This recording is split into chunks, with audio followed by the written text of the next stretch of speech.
Yeah, Chelsea dominating the back pages again. Some of the headlines: I call the shots. Enzo Star duo, that's in the Sun. Raheem exit talks in the Daily Mail. I don't want him. We won't mention which newspaper that's in to save their embarrassment. Brutal Maresca spells out reason for axing Sterling. So Enzo Maresca says Raheem Sterling is training away from Chelsea's first team, training at home by all accounts, and is not in his plans, as the head coach prefers a different kind of winger. How many kinds of wingers can you have, Tony? Well, just good ones. Yeah. The winger is, the type of wing that Hazard was, and then you had someone like Ryan Giggs, and you see Matoma at Brighton and what he can do as a winger. Doku, they're a special quality. They make differences in games. Raheem is a strange one. But by the way, I think he was Todd Bowley's first signing, Jeff, wasn't he? A couple of years ago, yeah. Yeah, his first signing, and you sort of think, what was that conversation when he went in the office about how he sort of sold Chelsea to Raheem Sterling?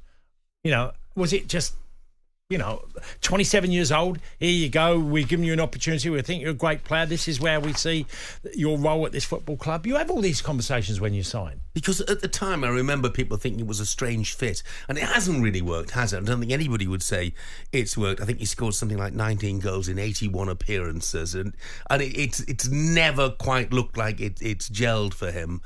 But, just a couple of years ago when they were paying that money for him, Ben Chilwell, of course, he's also been told that, he can go, he needs to go. Sterling's number 7 shirt given to Pedro Neto, who wore the number 19 shirt. I don't know why it matters what number shirts you've got on your shirts, but as soon as Pedro Neto comes in, the writing is firmly on the wall, isn't it? But think of some of the signings they've made. Koulibaly as well, when he first came in, he left Napoli to come to Chelsea. He was, 31 when he turned up, Jeff? Yeah. And, they've had Aubameyang, came from Barcelona, early signings. They've done these experience. Now they've completely gone away from experience. No. Now they're going, it's all youth and potential. And that in itself is, I don't understand that, because in football, sometimes you need an experienced one and you need a young one. But Chelsea have done everything and it's just gone full circle. The difference is their side hasn't improved that much. No. Whoever they brought in. I mean, they look like they are... Okay, Pedro Neto's relatively experienced, but they look like they're crying out for an experienced centre-forward, don't they? Yeah. And it's just not a direction that they've gone in. Manchester United being linked with Ben Chilwell. You see that happening?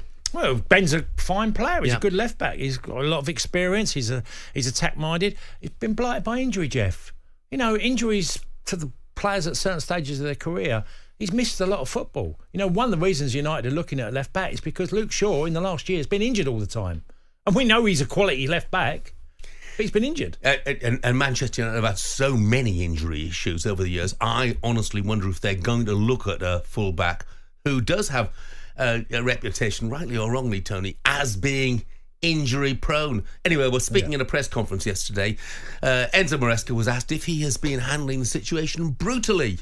Brutal? I don't think so. I just try to be honest. I said... And I can repeat again in case it's not clear. I spoke with Raheem before City game. I said that he's going to struggle to get minutes with us. And this is the reason why he was out of the squad. And with Chile, I said that he's a lovely guy, but he's going to struggle because his position with us is going to struggle. So if you define this brutal, it's up to you to decide. For me, it's not brutal. It's just honest. You think it's brutal, Tony? Not really. I was in long enough in football, Jeff. 38. I played till I was 38. I had 18 years. Were you ever told to go and play with the kids? No, I was never asked to go with the kids. But one of the most honest conversations I had was when Ron Atkinson took over Villa. And literally the first week, and the first time I met Ron, the conversation was, I've agreed a fee with Celtic for you. You can go.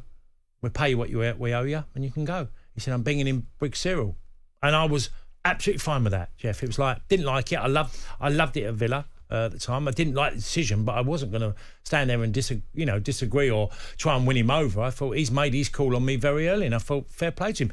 Maresca's got to make calls, Jeff. You can't have that many players and do you think him. He is making the calls? Well, I'm sure if he's not had any influence at all, that's ridiculous. Because they have to say to the manager, who are the most vital players in your team? Who are the 21, 22 that you see will take the team forward?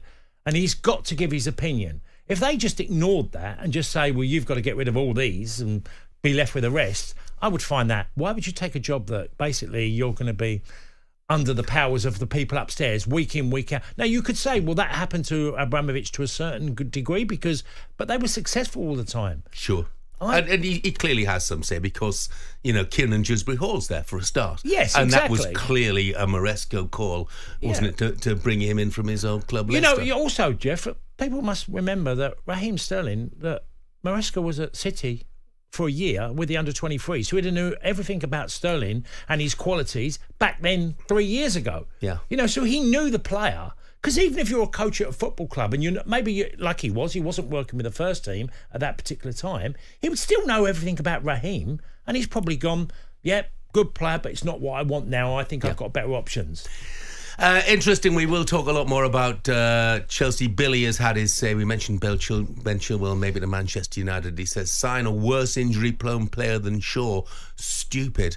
Mark, the Bolton fan, morning, Mark, says, we mentioned Hartlepool. We just signed Gary Medine, who's been around for a while. He said, good signing for Hartlepool, Jeff. Gary Medine, the washing machine. Now, apart from the fact that it rhymes, I'd love to know why he's called the washing machine, as long as it's clean, Mark. As long as it's clean. Oh, dear me. Coming up, we turn our attention to the back pages and whether we're expecting a season of better refereeing decisions. That's next. talkSPORT Breakfast, waking you up Monday to Friday morning from 6 a.m. on AM, on DAB, via the talkSPORT app and on your smart speaker. talkSPORT.